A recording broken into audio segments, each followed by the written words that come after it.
Goosebumps, Series 2000, The Haunted Car, written by R.L. Stein. Chapter 3. Oh, a frightened moan escaped my throat. The car bounced hard. That cut the wheel. I felt against the door with a hard thud.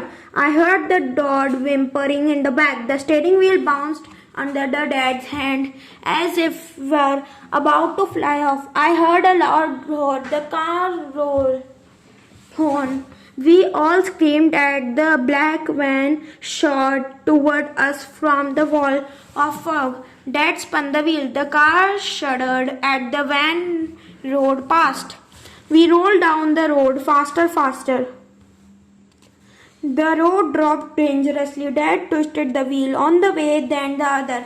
Struggling to see the curves through the heavy fog, we bounced hard. I cried out as my head bumped the ceiling. The seat belt cut into my waist. We are going to crash. We are going to crash. Todd wailed. Dad's legs shot up the down and pumped the brake.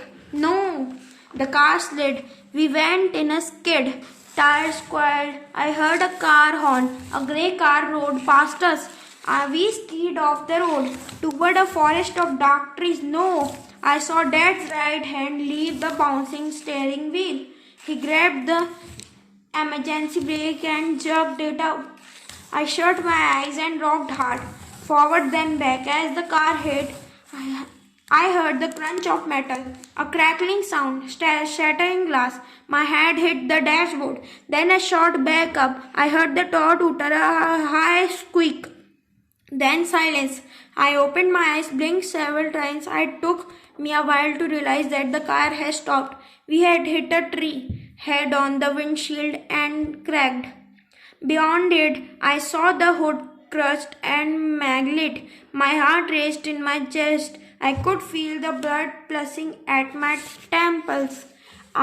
We are okay? Dad's voice came out tiny, just above a whisper, shaking his head as if they cleared it, and he turned back to Todd. I'm okay, Dad, Todd replied softly. We too. I said, trying to swallow. My mouth was suddenly as dry as sandpaper. I just fixed those bakes last week, Dad murmured, and then his expression changed. His eyes bulged. He tore off the seatbelt and shoved open the car door. Dad, I called. He lurched out of the car, leaned over, and started to perk. Loud, violent retching, his whole body heaving. I waited until he stopped. Then I called out, does this mean we are getting a new car? I was already awake and dressed when the Sunday newspaper arrived. The next morning I lugged inside the toss aside all the section until I found the carrots.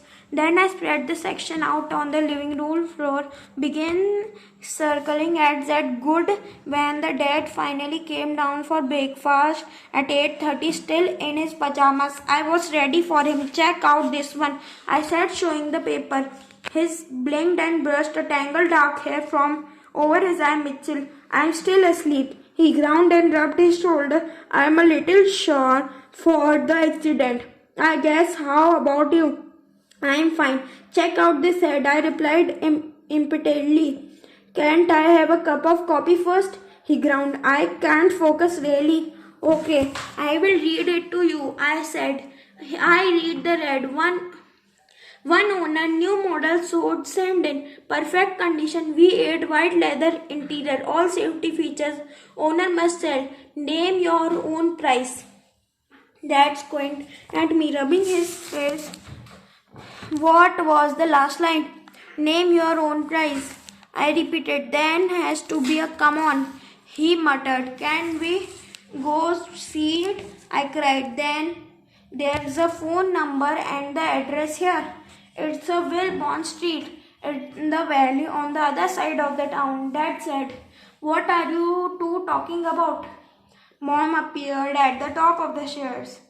She tied the belt on his robe. Mitchell, what are you doing up so early? Did you forget this is Sunday? Dad and I was going to look at the car, I replied, grinning. Right, Dad?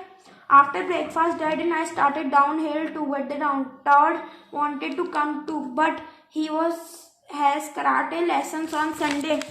Dad was driving a white Ford Theranos he rented after the accident. I kind of like this car, he said, smiling. Good family car. But Dad, I protested, the car we are going to see sounds so cool.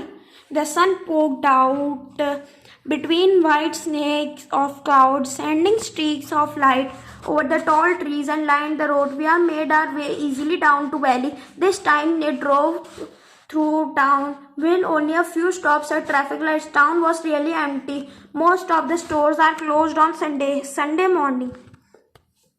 The only sign of the life was a huge field behind the middle school where the soccer league games were underway. With hundreds of screaming kids, coaches, and parents. What are the address again? Dad asked, showing to pass three helmeted teenagers on bike. I pulled the ad from my pocket and read him the address again.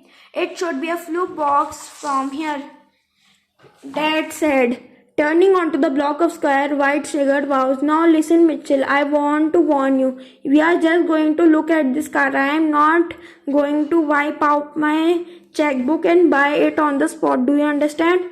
But what if it's great? I demanded. What if it's totally perfect? Listen to me, Dad said, slowing the car, squinting at the numbers of mailboxes. Read my lips. Mitchell, we are not buying today. We are only looking. But if it's the most awesome car we have ever seen, I hesitated. He didn't reply. He turned into the gravel driveway beside the small square white farmhouse.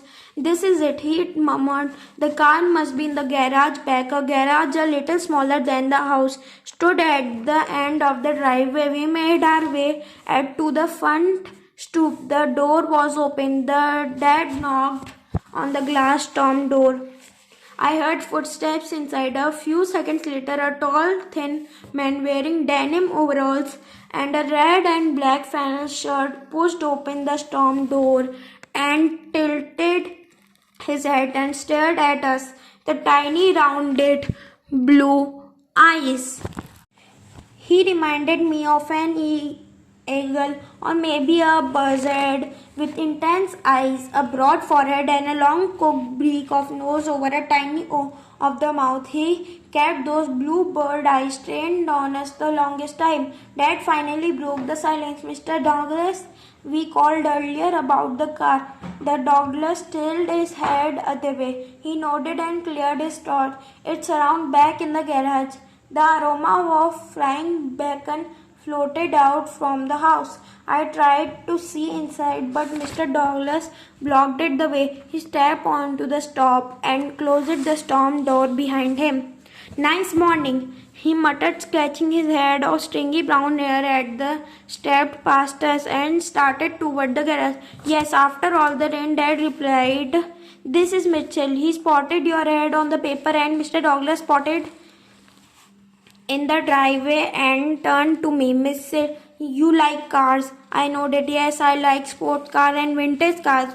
I build models, I said. He nodded. Well, I think you will like this car a lot, Mitchell. We followed him along the driveway, our shoes crunching over the gravel. He stopped a few feet from the garage and began fumbling his overall pockets. I let out gas and turned to Dad. The garage door, I murmured. Why, it is covered with padlocks?